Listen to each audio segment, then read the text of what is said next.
All right.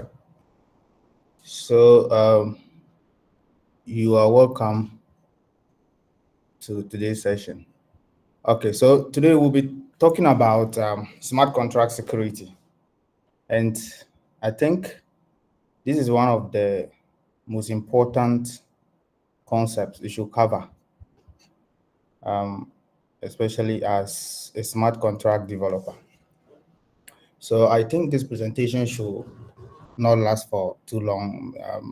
I just have something short to share with you, and I prepared this. Then I'll be sharing the GitHub repo with you so that you can have a look to see. So I'll just go through it a little bit, and we'll be talking about the most important smart contract vulnerability. So there are so many vulnerabilities in designing smart contract, but I think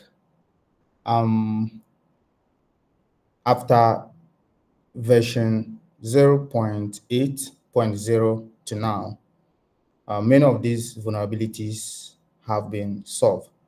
There exists only one particular vulnerability that if you don't really take care, your smart contract can still run into it. But another thing too is that I think right now we have so many libraries that you can use to actually solve some of the problems with your smart contract. So I have this repo.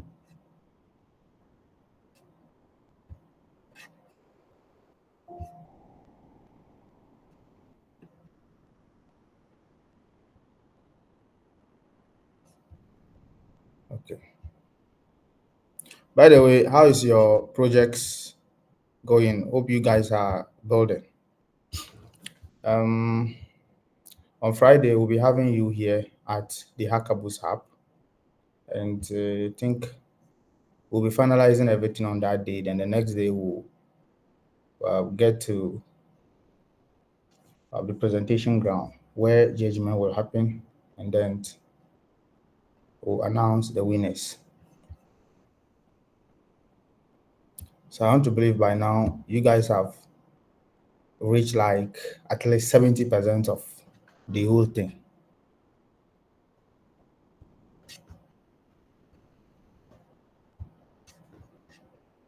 Okay.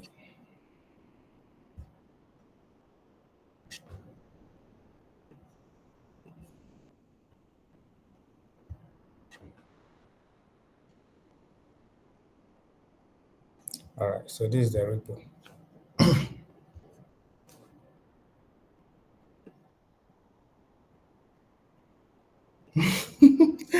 Sheriff said, well, we are building. Keep building. Okay, so we'll be talking about writing secure and gas efficient smart contracts with Solidity programming. All right, so let me make this. I'll make you a co-host so that you can, because I can see some. So let me go.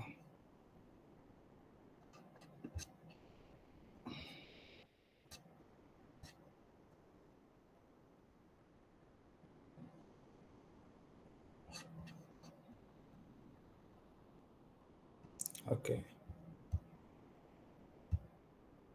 All right.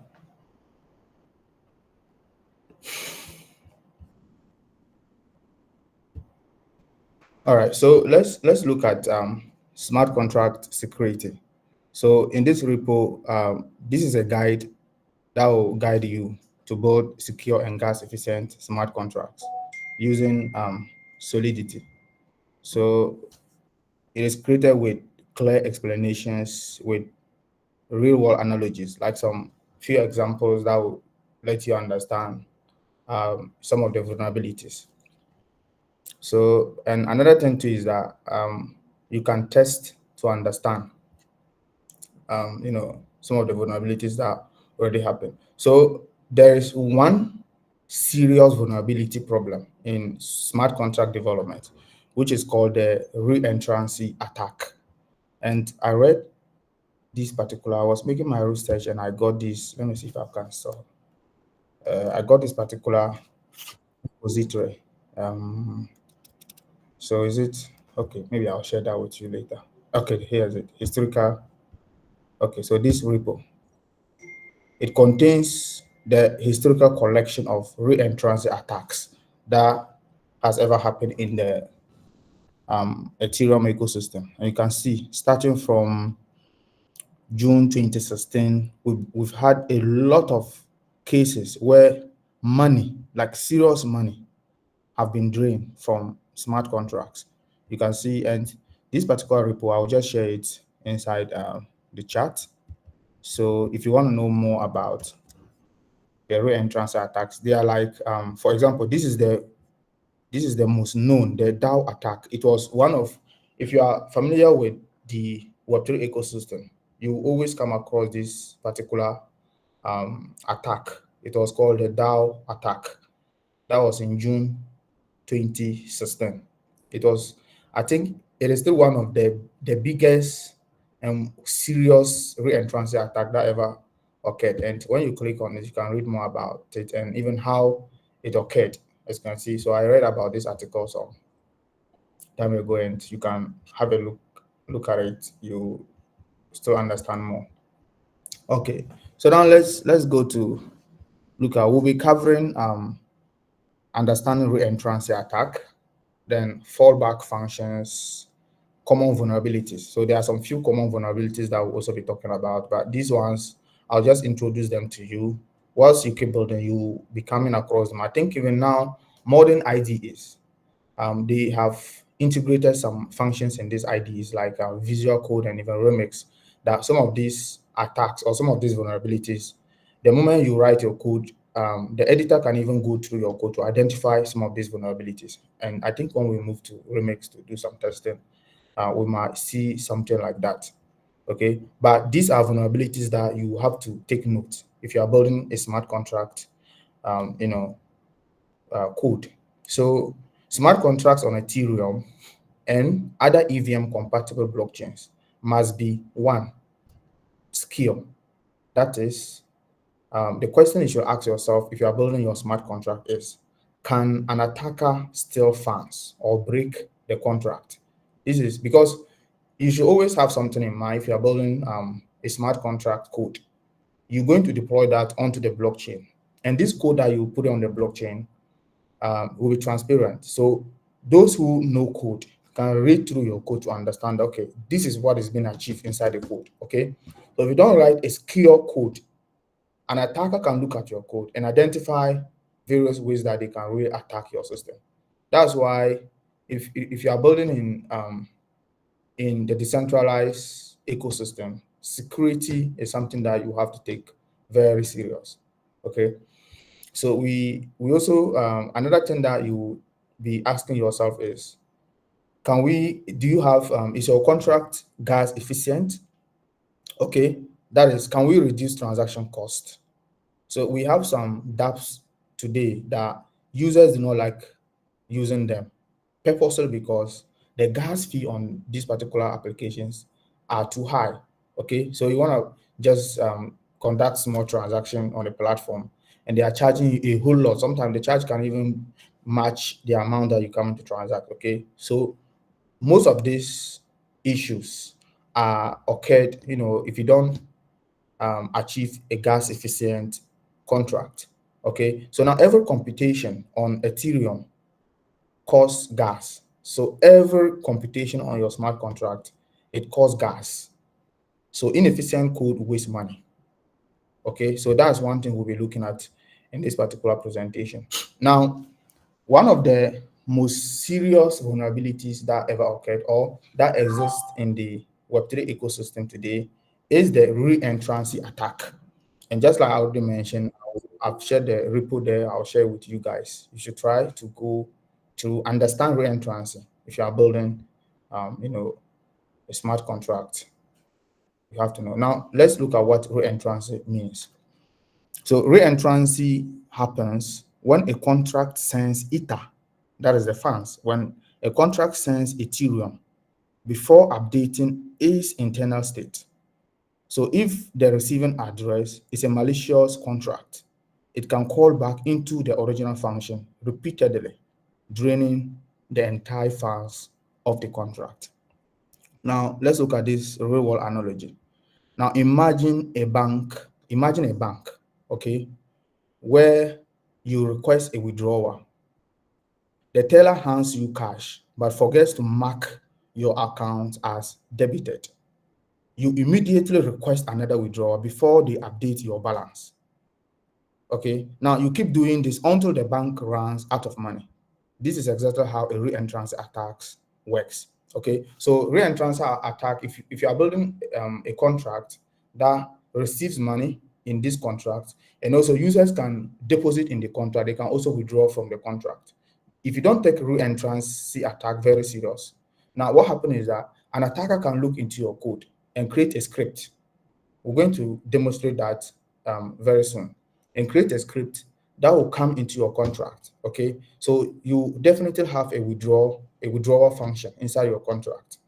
Now, if you don't implement reentrancy, security there or guard, what will happen is that the person will request to withdraw his money. So he will first deposit into your contract. Now, if he deposits, there will be a matching or a mapping that says that his address has, has really deposited money in your contract. Okay. Now the person can request with your withdrawal function to withdraw the money. And then if you don't have reentrancy, guard, what happens is that the moment he requests to withdraw the money, he will write a script inside a different contract that will keep calling the withdrawal function. So before, the blockchain is quite slow. Now before the contract or that particular transaction will be marked as paid or done, this person can request multiple times. That will drain the entire contract. So all the money in the contract can be drained by this particular attack. So we'll be demonstrating that very soon. So that's one thing about the reentrancy attack. And if you are writing your contract, you have to make sure that you really take this serious, because what we'll be doing here is just one way that reentrancy attack really occurred. Okay, but there are so many ways in your contract that an attacker can look into your contract and find a way to drain funds. So you have to always take security very serious. And then what we'll be talking about here, the few vulnerabilities that I'll be sharing with you. If you really take these vulnerabilities serious when building a contract, you will be able to conquer these vulnerabilities. And that is why auditing your contract is very key in Web3. So before your contract even get to the public, before investors will invest in your your dApp, they want to know which particular organizations or auditing platforms audit your code, because you have to pass it through this auditing platform to really audit your code. And then when they audit, because they will dedicate time to your code, audit and come out with vulnerabilities and suggest ways that you should improve on this your code. Okay, but there are some dApps too maybe you don't want to pass through. Maybe you're building a dApp that will maybe just cater for some people in a particular environment that you don't really care about scaling that dApp, but still this particular dApp will will handle money. Okay, so you might skip auditing and just try to deploy on main chain. Now the moment you deploy, your contract becomes live, and an attacker is sitting down in his room. We have a lot of people who are also attackers, these serious criminal hackers. For them, that's what they do. So the moment you deploy and they see that people are really putting money in the system, a lot of transactions happen on your system, they start to analyze your code really serious to find a way that they can attack your code. And that's why this particular thing, security is very important as a smart contract developer. Okay, so we're going to demonstrate a reentrancy attack. I got this particular code. So this is a vulnerable contract. It is called contract vulnerable bank. So it's going to be like a bank. And then this particular code, we're going to deploy this code. And then after deploying the code, we use it as a bank. So this is a contract of a simple, a simple contract that can mimic a bank, okay, a bank on chain. And now this is an attacker contract. So we're going to use this particular attacker contract to attack this particular contract when we deploy it. So I'll demonstrate this on Remix, and then you can also demonstrate that right after here. When you get this repo, you can demonstrate it, but it's quite simple to see. Now let's analyze something in this particular function. We're going to analyze something before we get to attack it. We're going to analyze something there. Now we have the contract, and it is called a vulnerable bank. Okay. Now the first variable you can see in this contract is a mapping called balances, and this particular balances variable, it maps every address to an amount or a number. Now we don't know what the number is, but the moment you see this particular balance, it should tell you that this particular uint here, it means that it is trying to now map an address to the balance that it has in this particular bank. So just like if you create an account inside a bank, right, whatever you deposit, the bank will search for your name or your account, and then they will put the money inside your account. So when they want to now retrieve your money, what they do is that they get your name or your account number. Okay, so now let's use account number. Address will be the account number, and then the uint here you're seeing is now your balance. Okay, and then now these balances you are seeing is the account in the bank. So now whenever you want to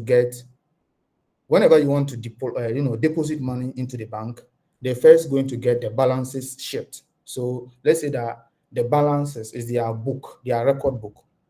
What we have in here, balances, that's a record book. And when they get the record book, they're going to use your account address, input it there, and your account address should be able to fetch them the amount that you want, or should be able to, fetch the amount that you have in their bank.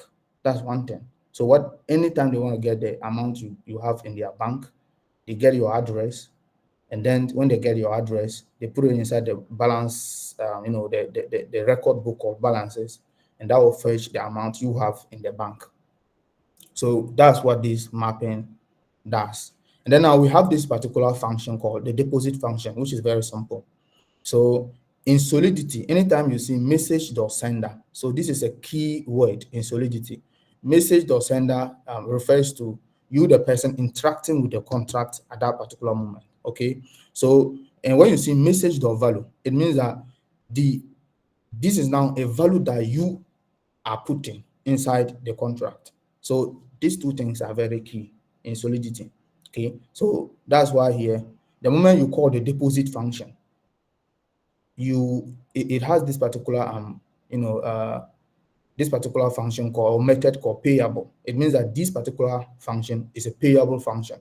So whenever you see payable function, it means that when you call it, you'll be asked, because it either receive or give out. So when you call it, just because of this message.value in it, you'll be asked to input amount. Okay, so when you input any amount you input for calling this particular deposit function, will be assigned to your unique address inside the balances or the balance sheet. All right. So I don't know what to call it balance sheet. Let me say the record sheet. Okay. And then now let's look at this particular function. This is where the problem lies. If the attacker wants to attack this particular bank, he will attack the bank using the function withdraw. Okay. Now let's analyze the function to see how he can attack it. So whenever somebody call or somebody want to withdraw his money from this bank, he calls this withdraw function. Okay. Now, when you call the withdraw function, the function will have to check to see whether you, the caller, do you really have money inside their bank? And if you have money inside their bank, is the amount you have greater than 0? So that's why we have a requirement here. So this is like a condition, a condition in Solidity that must fulfill before you can move ahead. Okay, so it checks to see, and if your amount is not greater than 0, you say no funds. That means you don't have any funds in the bank. Now, this is where the vulnerability occurs. But if this particular line passes, then you move to this line. And this is the standard way of withdrawing or withdrawing money from a contract. So we have the bull sent, then you now get your message or sender, then you call this method, you call it on your message or sender. That will get your balances. So this is just something very simple. As you can see, the call, if you want to understand this very well, you have to first read about the call method. So the call method is a standard way in Solidity that you can use to call or withdraw value from a contract. So as you can see, there is like an object, is an object which takes value. So now this value will now be the balances dot messenger. So that is the main value that you have in it. But when this particular line passes, okay, so when you call, first it checks to see that you have money in it. Okay, if you really confirm that you have money in this particular bank, this particular function will call. And if this particular function call, then it will now come to the next line to equate your balances to zero. It means that you have withdrawn all your money. And now if it confirms that you have withdrawn all your money, and then now it will come here to say that balances dot this is zero. But let's look at the problem. Let's look at the problem. What if maybe the person calling this particular function, because he understands very well how slow the blockchain is. So what if maybe after calling this, he keeps calling it repeatedly? So one thing about code is that a line has to fulfill, then the next line comes. So what these attackers do is that they look at this function. This particular balances message dot sender is equal to zero. Is what will now mark your account to say that you no more have any money inside inside the bank. But this should rather come before the calling will happen. But what happens is that the calling will come that you have requested to take this money, send the money before it moves down to mark you as somebody who has withdrawn all your money from the bank. So now attackers are very quick to call this particular line many times. So that's where the reentrancy comes. So to re-enter in many times. So they keep re-entering. Before the function moves to the last line, they have used this particular function to withdraw all the money inside the contract. Okay, so that's one thing about this reentrancy attack. And now when we move further, you will see how we can solve this. So the easiest way to solve this is you have to always make sure that, okay, you get a variable. When we move, we'll see that. So get a variable, assign balances dot message dot sender to this particular variable. So say uint amount. This variable takes the amount that the person has in the contract. And then the next line is you nullify it, or you mark balances dot message dot sender as zero before you move to the next line, which is this one, which is this particular one. And then what it means that when you move here, you are no more calling this balances message dot sender because it is now zero. But remember, before you get here, you already assign the balances message dot sender amount to a variable called amount. So what you now do is that you pass that particular amount here.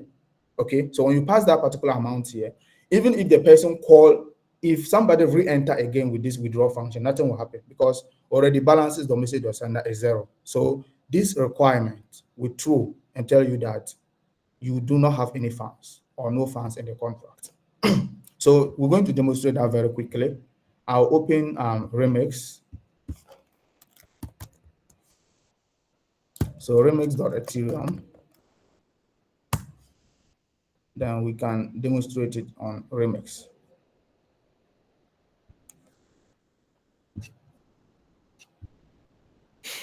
Okay. So if you don't know Remix is an IDE, an Ethereum IDE where you can do your testings, you can write your contracts and all of that. Just if you're writing, like if you are building a very big project, you might not want to use a Remix because you would like to use frameworks like Hard, Foundry, or stuff like that. But if you are just trying to write a contract that you want to test the contract whilst you are writing it and all of that, you can use Remix. It's quite simple to use to do these kind of things. And sometimes this is what I use Remix and Hard at the same time, because testing on hard hat, sometimes I don't normally, because you have to write the script to now test on hard hat. So what I do sometimes is, instead of writing the script, I don't write it. I just pick the contracts, bring it to Remix, do all my testings, then send it to hard hat, and then deploy there. Okay, so let's demonstrate to see how these things can be done. Okay, so I will be doing it inside this. So I'm going to create a new file. I'll call the file vulnerable. So vulnerable.so. Then I'll just copy these contracts there. I'll copy them and send it here. Okay. So now we have this particular contract. We don't have any problem. So the last function here, get balance. What this function does is it gives you the current balance in the bank. Okay. So this contract, is a bank. So anytime you want to know, okay, you want to know like the amount that is inside the bank, you will call this function get balance. And look at what happened here. Address this dot balance. So if you are building in Solidity, this is something that even this is how you get the balance in the contract. So you call the address, you call the address and pass in the this and then dot balance. That gives you the contract, the funds in the contract. That's how you get that. Okay, so we're going to compile this. We're going to compile this function. Okay, so that is okay. And then let's deploy it first. All right, so we're going to deploy just in Remix VM. So this one, the contract is not taking anything, so we'll just deploy. Okay. So deployment is successfully, as you can see here.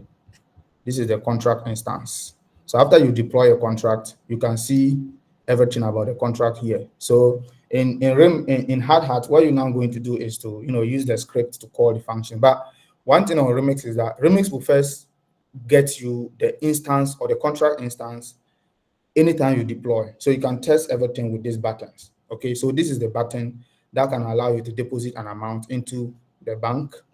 This is a button that can allow you to withdraw funds from the bank. Then we have balances here that anytime you put an address there, it tells you the amount that the person has in the bank. And then with this function, I told you this particular function, this is the last function, get balance. When you click on get balance, it tells you the amount that is currently in the bank. So let's try that. I'm going to click that and you see. So click on that and you can see currently we have 0. So there is no money in the bank at the moment. It is 0. Okay. Now we're going to write the attacker. Okay, let's first deposit money into this bank. Okay, because the attacker will only come when he realizes that there's money in the bank. So we're going to deposit money in the bank first. So now whenever you deploy on Remix to get the contract address, so the contract address, that is now the bank address, okay, is here. So when I click here, I'll be able to get the contract address, so I can deposit money directly into the bank.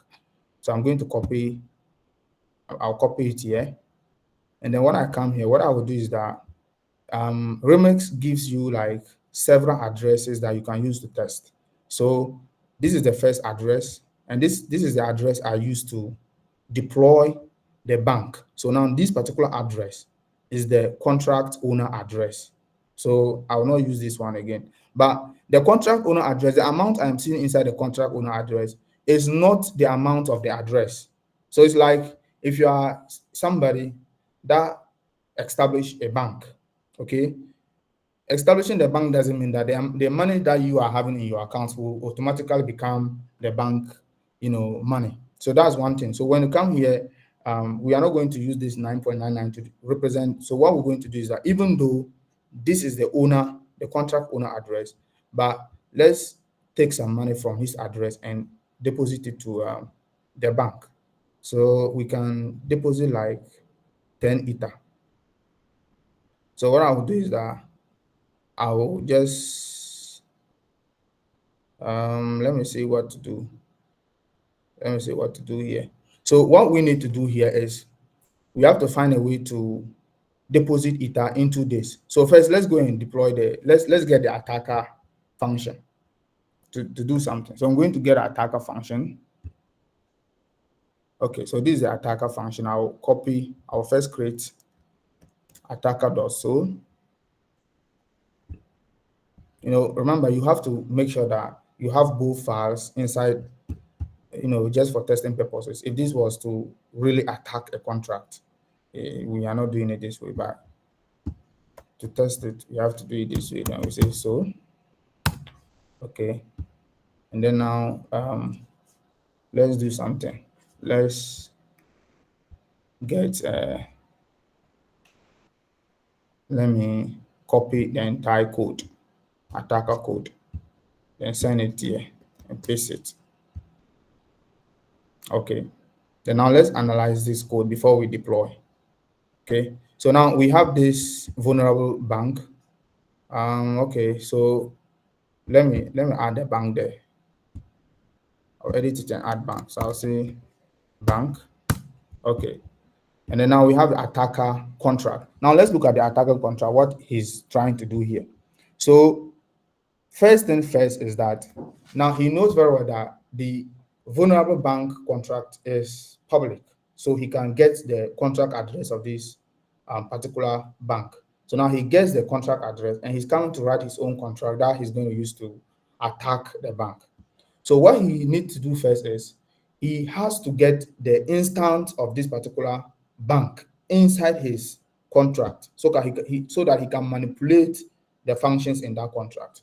So this is how you do that in Ethereum. So you can import.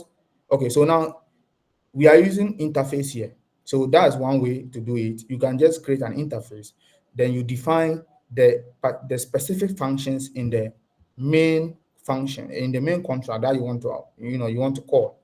Okay, that's one way. Another way is you can easily import the contract. All right, so whichever way you go is fine. And now here, what he's doing is that he's creating a variable called a bank. So you can see this is the interface. He's using the interface to declare a variable, and this variable now represents the bank. When he's deploying, you'll see how this is done. Okay, so address of the owner, the attack account. So this attack account will help us to track the number of calling that happens. So number of entry that will happen. So that's what we're going to use to do that. Okay, and then now when he is deploying his contract, he has to, like I mentioned, he has to get the instance of this particular bank contract in his attack contract. So that's why he has to deploy by first passing in the contract address of this contract, so that he will not initialize the bank to have the main bank contract. So that's one thing. I don't want to get more on this. I think you guys will understand it when you get the code more. Okay, so one important thing, whenever an attacker is writing his thing, there is this particular fallback function in Solidity that you can use to do many things. Okay, and whatever get good also get a bad aspect. So once you are exploring something in the positive manner, someone is sitting somewhere exploring that in the negative manner. Okay, so maybe you want to use it to do good. Somebody is sitting somewhere and thinking, okay, how do I also leverage on this particular thing to do bad things? So this fallback function is very important, but it can be used to do a lot of things. Okay, and that is a method inside Solidity programming. So what attacker will do is that, so let me first explain what the fallback function does. Now, anytime a contract has a fallback function, it is like if you're writing JavaScript, we have the catch all. Is it catch all? The try catch. Okay, so the try catch kind of thing. I hope I'm right. So the try catch kind of thing that happens is that this is what happens there. So the script inside the try, if it runs without fulfilling what the logic in it, then what happens is that the catch will catch the errors and let you know that this is what happened. So for example, let's say that a customer call a bank, or a customer call a business place. The operator receives the call, or the operator is not able to receive the call, but you have a particular function that says, okay, if the operator is not able to receive the call, then transfer the call to this or do this instead. Okay, so just like the if else condition kind of thing. So that's one thing about the fallback. So whenever a contract or something hits the contract, the fallback function is like a refresher kind of thing that occurs. So when you have it inside your function, that's normally what happens. Okay, so you don't necessarily need the fallback unless you're going to use it for something specific. So the reason why this particular attacker is having fallback is because he's going to use it for something, and we're going to see what he's going to use it for. So let's see what happened here. Now he gets the fallback function, and inside the fallback he has a logic, and then this is what the logic says. So he has an if condition that says that if, then address bank dot balance. And remember, I mentioned something. It's not using the this inside here. Here it's not using the this because he's calling the contract directory because he has already initialized the contract here as here. So if he was going to get this particular contract, he's going to use this. But because he wants to get the balance of the other contract, he will just call that particular, variable or bank variable that he initialized. So that's why you have the address bank dot balance. So this one will now give the balance of that particular. So this will give him the balance of the bank contract that he wants to attack. So then he check here to say that if this particular balance is greater than or equal to 1 ether and attack count is still less than 5, okay, then this is what will happen. Okay, so it keeps calling. Now this is something I'm going to do. I'm going to remove this particular condition. I'll remove this attack something something something. Maybe later we can add it after this. So we're now going to use only this particular. We don't need that end thing. Okay, so this will now happen. If that particular bank account is more than 1 ether, then I want you to keep calling. So this logic will now happen. Bank.withdraw. So the withdraw function will now keep calling. And this fallback function happens this way. It's like a use effect on your component. The moment the component mount, if you have, there's a function which is in the dependency array of the use effect, then if this function is going to keep calling, then it means that your component will keep, it will keep, doing what? Mounting. So that's one thing about the fallback function inside a contract. The moment something hits the contract, or especially the moment a transaction hits the contract, the fallback function will recall, okay? And it is very quick or very fast in calling. Now, there is a logic in it that says what? Okay, then keep calling. So before even that particular a bank, before they get to the last line where they will now mark balances message or sender is equal to 0, this particular fallback function will already drain all the funds in this particular function. So that's one thing about this thing, and that's how the attackers, they normally attack. When the repo I will be sharing with you, if you go there and make more research on it, I think I saw this particular attack thing when I was reading one of the articles there. So when you go there, you can see many examples. You can see many examples of how they are attacking already. They have been doing this attacking. There are so many algorithms they use to attack. This is just one of the algorithms they use, but there are so many. We cannot be able to do everything here. Okay, so the fallback function tries to call everything, and then he now have this particular function. So this is a function that he will use to attack, do the main attacking. Okay, so let's analyze the function. What happens there? So this particular function, it will make sure that before you call it, you have to pass an amount. So the attacker will have to pass an amount which is more than 1 Ethereum. Okay, and when he passes this amount more than 1 Ethereum, the attack function will first call the deposit function from the bank contract. Okay, so it will call it and deposit money in it. And remember that we said something. The moment this particular contract or this particular attack function call the bank, the bank, what's the name? The bank contract and deposit money in it, then this particular mapping will now be satisfied to true, because it will now take that particular contract address and give it a value. So it now has a key value pair inside the contract. That means that it is good to pass through this particular line. So you can now pass through this particular line because it now has an amount in the contract. So when it passes through there, what is next? It goes to this particular contract, then it keeps calling it. Before it gets to this line, the fallback function has already drained everything from this particular contract. So that's one thing about the contract, and it's already 8:52. We now to demonstrate this, it's very simple to demonstrate it. What you need to do is that we are supposed to fund this particular bank. Okay, so we're supposed to fund it. So let me see if we can easily fund it here by using its own address. Let me copy this, and then I will just put the value here. So I'll say give it 10 ether. So let's give it 10 ether. Let's try to see if that will happen. And then we're going to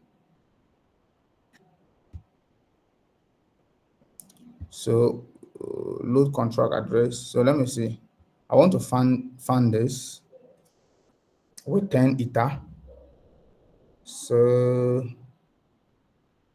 this will not happen because if I send it, it will rather come to this same address again. Okay, so if we want to do that, what we have to do is to create a different script that will just give us a way to fund this particular contract. Okay, but we do not have time.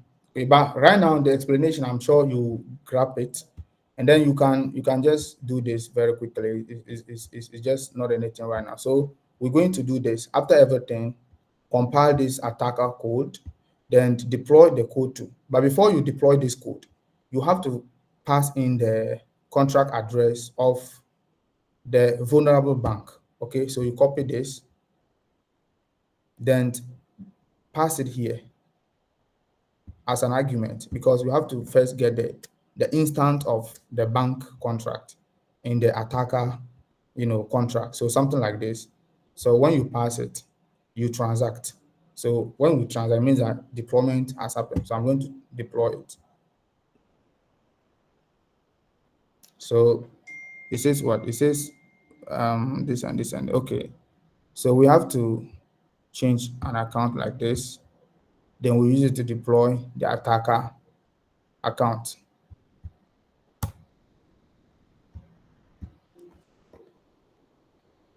So something like this. Then we deploy. Okay, so now deployment is successfully. Okay, so now when you come here, we have two contract instances. Check here. We have the first contract that we deployed, which is the vulnerable bank contract. And then now we have this attacker contract. And the owner of this particular contract is the first address here, this first address. Okay. And then the owner of the attacker contract is the second address. So if we want to now call the to attack the contract, what we're going to do is that we will just go to the second account, which is now the attacker contract. And then now we open the attacker contract instance. So first thing first, now when I click on get balance, you could see that the attacker contract currently has 0 balance. Okay. And we do not have money in the vulnerable this thing.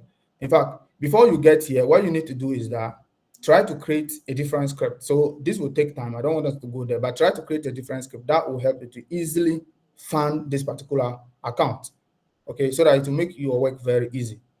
But you will try that later. Now, after you do that, what you need to do now is, okay, you just pass in an amount. So here, what we need to do is that we're going to send an amount like, say, 5 ether or say 1 ether into the, and then we now call the attack function. And when we call the attack function, because it will only be 1 ether inside it, so the counting, the re-entry will only be once, because when I call it like attack, okay, so it has attacked the contract, all right. But so when I click on get balance, you see that there's 1 ether in this attacker this thing, but it has already attacked. So it has deposited this. When I call the attack first, it deposited the money into the the bank contract, then it withdrew the money again, but it only entered once because the money in the bank account is not enough. But if the money was like something like 10 ether, when we click on get balance now, you're going to see like 10 ether because it will deposit the one, get it presence there to bypass the requirement, then it keeps withdrawing everything until it drains the contract. So that's one thing about the whole thing. Okay, so let's move from reentrancy to, please, do you have any question from here before we move to the next session?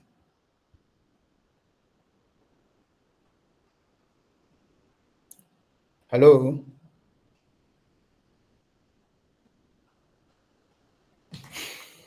Hi.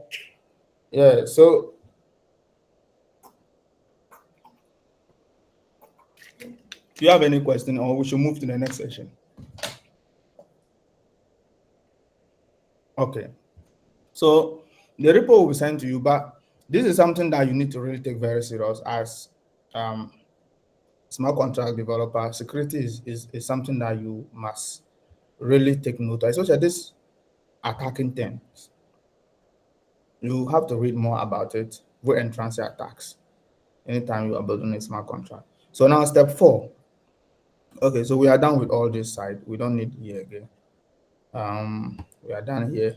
Okay, now let's look at how do you fix a re-entrancy attack. It's very simple to do that. You use OpenZeppelin, or if you don't want to use OpenZeppelin, it's optional. If you are still creating your withdrawal function, the easiest way to fix re-entrancy attack is what we already talked about. So look at this variable here. So we have a variable here called amount. Okay. So the first line that will occur when you call the withdrawal function is that you're going to assign the amount that the person has in the bank. Okay. So we said, okay, let's create a variable in the bank. Now we create a Virgin account which has 0 funds. And then now we said, okay, this particular person has he has $20. Let's assign this $20 to the Virgin account. Okay. Then after assigning it to the Virgin account, it means that that Virgin account now has an amount of $20. Then we move to the next line and say that let's now remove or make his account at 0. Okay, so guys, those who are business guys by now, maybe you already know the accounting term that you give to it. So we say that let's now make its account to 0. So when you make it 0, but that particular Virgin variable is still holding the amount that you assign to it. Then now when you move here, what you do is that you say that, okay, let's call that particular Virgin variable and then use it to call this you know, send the money to this particular address. So when you do that, it means that there is nothing even inside the person's that is balanced or missing. Whenever you call this again, nothing is inside there again. So even if the person re-enter again, nothing will occur. It will not work again. So to do that, I think this one we can easily do it by just going to replace this inside the contract. So I'm going to copy this withdraw function. Then I go back to remix. Okay. And then let me delete this contract instances are already. So that's one thing to about remix. If you are building a remix, the moment you come back to do changes in your contract, just go and delete those that you already deployed. If not, you will still be using the old contract. Okay, so now I'm going to replace, okay, let me go to vulnerable bank, and then I'll replace the withdraw function with the new function. So I will do this, I will replace it with this particular function. And then now after replacing, I will compile and deploy again. Okay. So now I'm going to deploy the new version of my bank. So I'll just deploy. Now after deployment, I'll copy the contract address of it. I'll go and compile the attacker contract and then deploy that one too. So this, then I go to deploy, and then to deploy, because we are the constructor here has to initialize this particular bank thing, we have to pass in the contract address. So I will pass in the contract address here, and then now I will deploy it. As you can see, deployment is successful.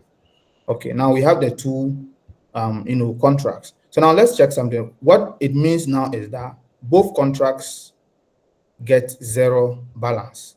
So first, the balance of the bank is zero. As you can see, zero. Balance of the attacker contract, zero. But we are now going to call this attacker with an amount, and you'll see that it will not be able to get back that particular amount. Okay, or let me see the function here. Excuse me, before I think there's something here. So when we call the withdraw, okay, so let me see the attacker thing. So attacker bound or withdraw. Okay, so that will still withdraw it. Okay, that will still withdraw it because unless we take out this particular line. So when we take out this particular line, it cannot be able to withdraw. This attack function will not be able to withdraw it again. But I just need you guys to understand something, that when you now look at the difference, okay, you can see the withdrawal thing, the difference we now have there. That is what I need you guys to just understand. And then when you get the repository, try to do all these testings. I've been able to get the steps that you can follow to even do your testings. So what you have to figure out is to first find a way to fund your vulnerable bank before you attack it. Because if you don't fund it and you attack it, you're going to attack with zero. You're going to get zero funding. So there's no money in this bank. Why do we even attack it? So that's one thing that we have to take note of. Okay, so now let's look at this. This was a fallback function I already explained to you. So what it does, there's even a simple example of it. Okay, aside the reentrancy attack or vulnerability, we have other common vulnerabilities in Solidity. Okay, so these vulnerabilities are kind of minor, but they are also very serious that you should take note. But there's also one there which I see to be very, very serious that will get there. So integer overflow.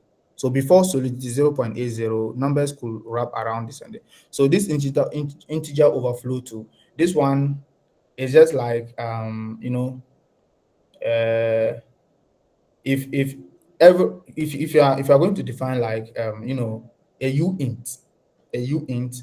Normally we have many uints. We have the uint 256, uint 8, uint whatever. Okay, so one common mistake people normally, some smart contract developers make is you can define your uint as uint 8, but the value that will be passing to this particular variable can be more than the uint 8. So you can read more in our Solidity programming. We have something covering the different uints that you can read more about that. So that's one serious vulnerability. That's the overflow.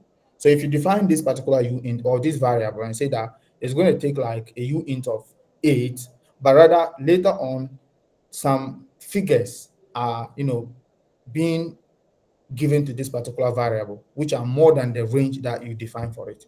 That is called the integer overflow. So there's not going to be an overflow. And sometimes it could either be overflow or underflow. And both can be used or can create an attack or vulnerability in your contract. So another common vulnerability is timestamp dependence. So this one is normally used by miners. Okay, so miners can slightly manipulate. If you are building contract, there's this particular common thing you normally see: block.timestamp. So in JavaScript, you normally use this particular new date thing to talk about date, or when you're trying to get dates, to do something like duration and stuff like that. But in smart contract, you don't have that new date kind of thing, because the contract is based on what's the name? It is based on blocks. So at every point in time, there are mining stuff happening on the blockchain, and they call it the blocks. So that's why we call it the blockchain. So these blocks are so if you're going to define like a duration for your contract, you use the block dot timestamp. This is something very key.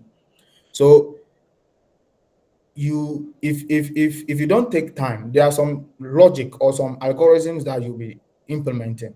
So any algorithm you are implementing that requires blocked or timestamp, you have to first analyze it very well. Don't just implement it. There are some logic that you can easily implement blocked or timestamp and you will not have any problem. For example, let's just say maybe you have an event DApp that maybe you want to use block dot timestamp to determine the number that a ticket can expire or something like you can easily use block dot timestamp because this one miners don't even necessarily need to do some stuff like that. But if you are building a transactional app, anytime you seeing this thing or you're going to implement this block dot timestamp, you have to first analyze it really well. Why are you implementing it? Can there be any vulnerabilities around it? Is it possible that it can slightly be manipulated because it is very common? So they call it a timestamp dependence. So that's one vulnerability that you should take note of whenever you are building your contracts. Then one other vulnerability is called the denial of service (DOS). This particular DOS, it cuts across everything. If you are a computer scientist, and I really believe that you know DOS, it is a common problem, not even only in smart contract, but everywhere. But it is quite unique in smart contract, as you can see here. So this function in loop, the kind of looping thing. If you are using looping here, and we are dealing with blockchain, if the loop stops somewhere, everything reverse. That's one thing about looping, right? You guys know, because we have a condition here.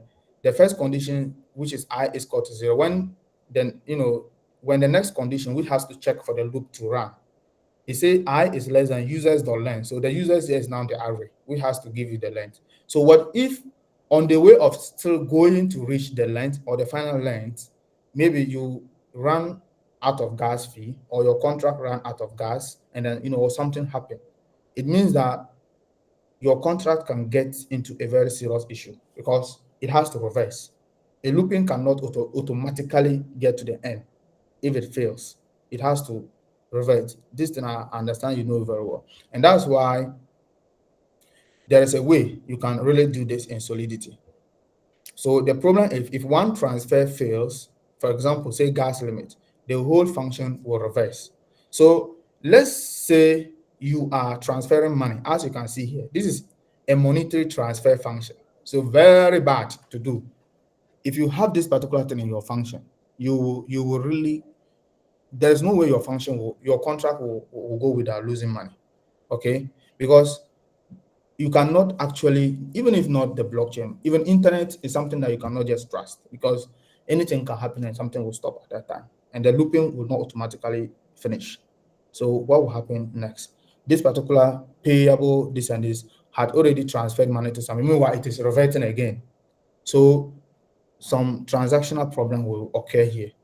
So this is a way you can easily do this. And the same way we already talked about the withdrawal thing. First, always try to get a variable, assign the balances to the variable, and clear that particular thing. And then now always try here. So stuff like that. So you can even use recursive. You can use a recursive approach to recursively call something like this with this particular function or this particular logic.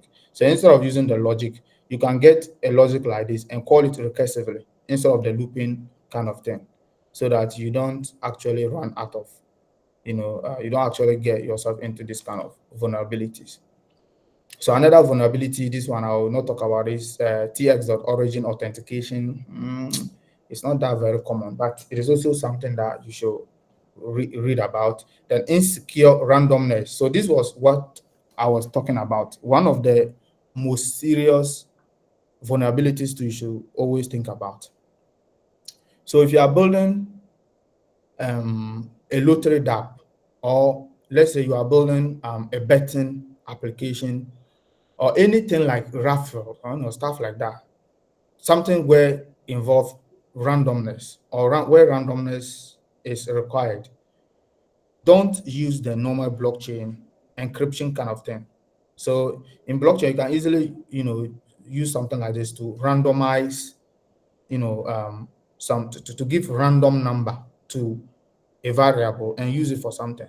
But attackers get a way that they can manipulate the blockchain to be able to manipulate your random number and then do something with that. Okay, so this is also like, it's also a very big thing that will take a lot of time for us to talk about, but it's quite simple too. Just like the reentrancy and how simple it is.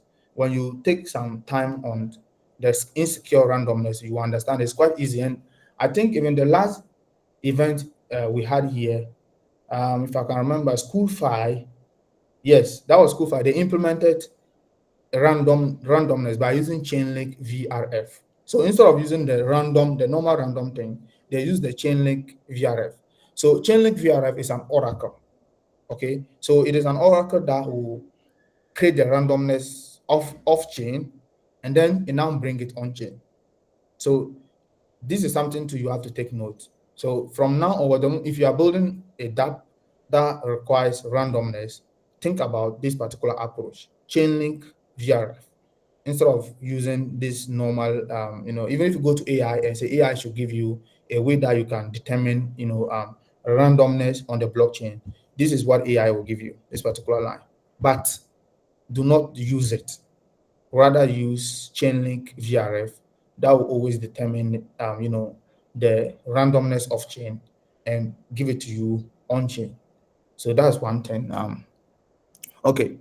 So the last thing we'll talk about before we close, this one will just, is gas optimization. So when we started this, I mentioned that one thing about the blockchain is any computation on a contract requires a gas. Okay. So now, and when you are building an application, the first thing first that comes to your mind is user experience, right? You have to think about, okay, how do I make usability very simple and less costly for my users? So this is where optimization comes in. There are so many ways you can optimize your contract, but one of or I can say this is the biggest optimization problem or optimization issue that you have to take note of. That is how you store, information on the blockchain. So every bit you store on the blockchain will requires some amount of money. Even if I can, if I'm not mistaken, maybe just storing 1 megabyte of data on the blockchain can can even cost you up to maybe up to $10 or more. So you have to take note. You have to always try to, check this kind of things. I'm not sure about that, but storing even 1 megabyte can cost you a lot of money on the blockchain. If you're just storing texts like hashes, stuff like that, these ones they are like KB, kilobytes. They are not even up to anything. But try to store something which is up to 1 megabyte and above, and you see how much the blockchain will charge you. Okay. But if you are building a tab, you definitely be handling many things like maybe user profiles, PDFs, depending on what you are building, PDFs, images, videos, and all of that. A DApp can contain all of these things. But the question you now have to ask yourself is, I don't need to store these things on the blockchain. You can still store that on the blockchain, all right. But look at something here. That's it. That storage on chain is extremely expensive. Each byte stored costs gas. All nodes on the network replicate the store. Another important thing, increasing network size and reducing scalability.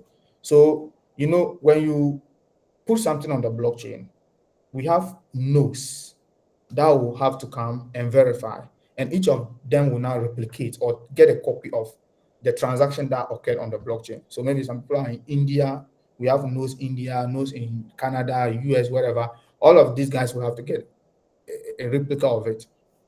And what they are replicating it more, that's where the cost will come, because a computation will have to occur.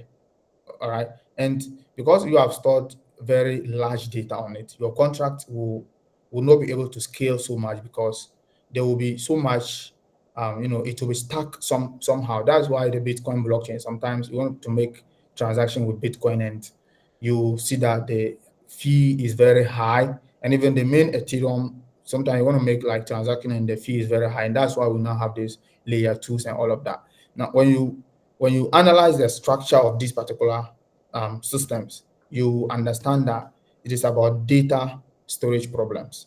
Okay, and the same thing can be applied to your contract, because as more competitions happen, first thing first, we're now going to we'll be taking note of is the data that your contract is analyzing on chain.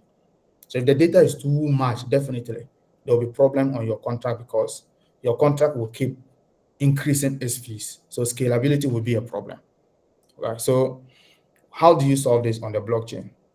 So you should avoid writing stuff like this. I've seen some contracts, and this is what they did. That is very wrong. You don't need to write, things like this: buys public PDF data, then function upload. Then you are uploading, the data of the PDF as buys. Though that can still, the blockchain will still be able to get, a storage position for that. It will get a space for that, but this is very expensive. Even uploading a 1 MB file could cost hundreds of dollars in gas. That is it. Great. Okay, that this is there. Okay, so now this is the best practice. In order to store or to handle data on the blockchain, if you are building a dApp and you want to handle data, this kind of data on your dApp, without necessarily creating gas inefficiency in your contract, this is the best way to do it. So you use a decentralized storage systems like the IPFX, Filecoin, Arweave. So personally, I like using IPFX, but you can still explore other ways, especially Arweave and then Filecoin. You can still explore them. But the simplest way to do these things is to use the IPFX, because the IPFX, you can easily, push data there, get your CID and manipulate your CID. All right. So that's one thing about, and then you can upload your file, either PDFs, images, onto the IPFX, and then the return of each item you upload to the IPFX will be a CID. So the CID is the content identifier. That looks like just a public address. Now you can now store this public address onto your smart contract. Okay, so, and one thing too about the IPFX is that the moment you get, so the IPFX is just like the moment you get the CID of each file, then you put it into the IPFX, it will generate the actual data for you. So anyone that built an NFT, when you mint an NFT, the data of what the smart contract will generate for you is a CID. And then if they now want to display the visual component of the NFT, they take that particular CID, a function will be called and pass in your CID, or the CID that you minted or that you got from the minting. The function will be called with the CID, or sometimes it is called with just a unique ID that was generated to you. But either this unique ID or the CID, when they send it to, if the function is called and send it to the IPFX, they will be able to fetch the actual visual data of that particular NFT for you. So that's how simple this particular thing is. So if you are storing this kind of data on the blockchain, you have to always take note of this. Use the IPFX or Arweave and only store CIDs. So if you are storing like a CID, maybe just one particular CID, could cost maybe 1 KB. The highest could be maybe 5 KB. And how many KB will even give you 1 MB? That would be thousands, right? So why not always try to store your things in this kind of light data, so that you have a gas efficient, contract. So that's the end of this presentation. What we need to do here is, I need you guys to do the testing, because I will let you guys understand this thing very serious. Security is very important. Okay, so no matter how you are building your smart contract, no matter the logic you are putting in, if you don't take security serious, you will not be able to scale your project. So you can go and do these testings. We didn't get enough time to test them, but when you go, just try them. So redeploy the vulnerable bank contract, deploy the attacker bank, and then fund the vulnerable bank. I didn't add the fund. So fund the vulnerable bank. Okay, so after you fund it, and now call the attack with 1 Ethereum, and then watch the bank's balance drain completely. Okay, so this is, you can do these testings and then see how everything works. And I think that, okay, so another thing I will show is that to just an introduction to OpenZeppelin. This one is just an introduction to OpenZeppelin. Didn't say that one. Okay, it's here. So an introduction to OpenZeppelin. You can check it. And OpenZeppelin will help you to solve almost all these security issues that we're talking about. So OpenZeppelin contracts is very popular. And why do we need OpenZeppelin? So if you now pick modern contracts, you will see OpenZeppelin in almost all the contracts that you pick right now. Why is it very popular? Because this is a community audited library. OpenZeppelin contracts have gone through a lot of auditing to the extent that they have now become a reusable contracts that people feel very safe in using. So that's why if you are building your contract, you can easily inherit from an OpenZeppelin contract. That will make your work quite easier.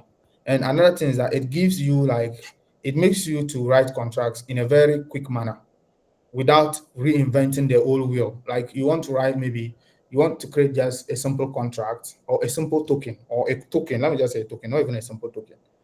You're not going to sit and write the entire, instead of sitting to now write the entire contract logic, you can easily inherit from an OpenZeppelin token.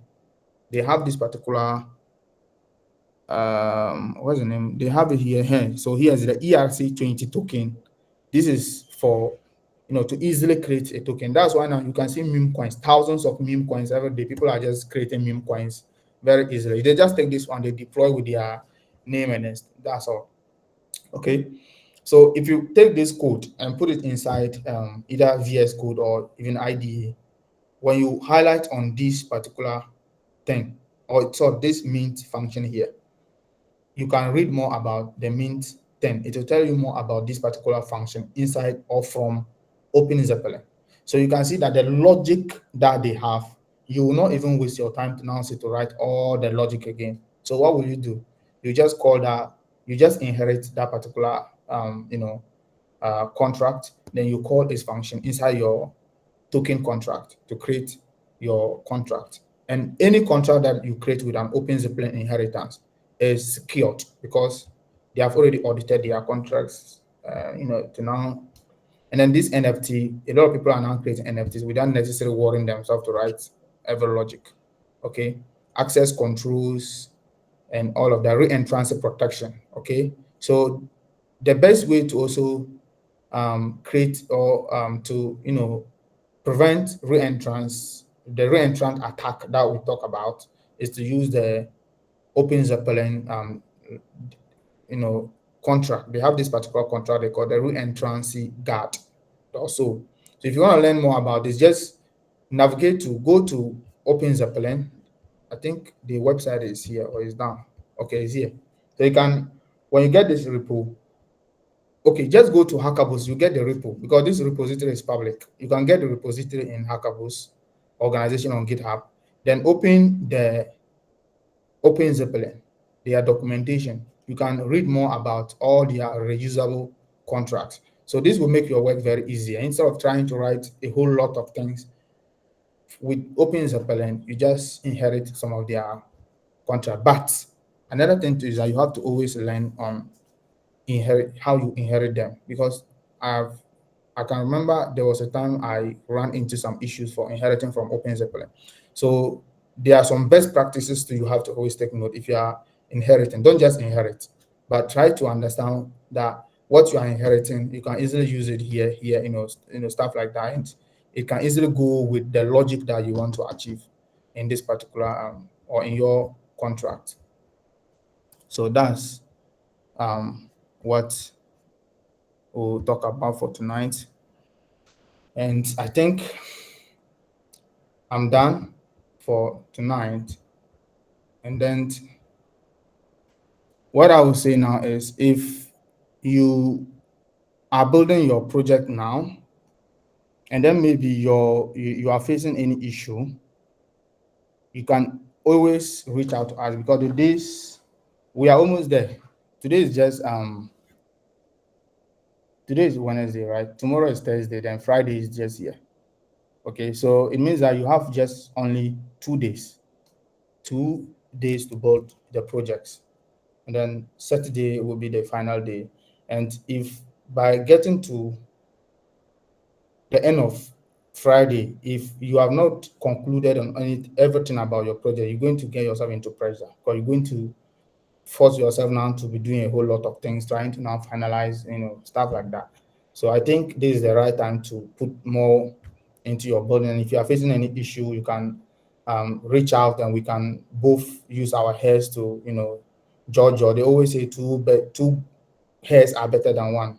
Even if the two heads, if one head is not good and then one. So even one will come together, and maybe either mine or yours, we just try to bring the heads together, then we can be able to fish everything. So this is just for us to, you know, uh, get confident in what we are building, so that we can really push the work.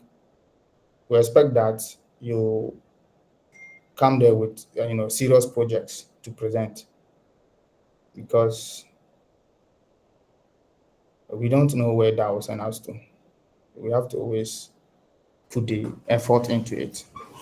Okay, so I think we can close the session for today. If we don't have any concerns, or if anyone wants to ask a question, kindly ask before we close the session for today.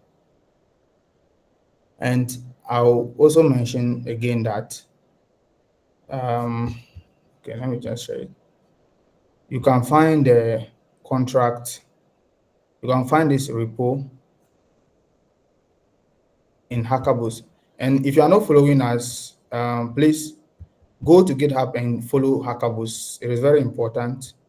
You can follow Hackaboost account on GitHub, so that we grow the community together. So I'll copy the repo from Hackaboost. Then I also encourage you to do a lot of research around security and whatever you are building. In fact, if you don't audit your work really well, we have this particular organization called Secret. Is it Secret Africa? And then there are so many auditing platforms now. I'll be introducing you to. So later on, some of them are free platforms that you can just go there, and then they will help you. They will help to audit your platform. But most of these platforms are not free. They require that you pay money. Okay, but there are some that they are happy helping. I know some platforms that they are happy helping that, and then they also do serious work, even though they are helping you, but they do serious work on your project to make sure that it was well audited. Okay, so I just shared the repo inside the group, and I think we can close the session for today. Please, are we together? Guys, are we together? So, Okay, so have a good night, guys, and let's keep in touch. All right, so good night, guys.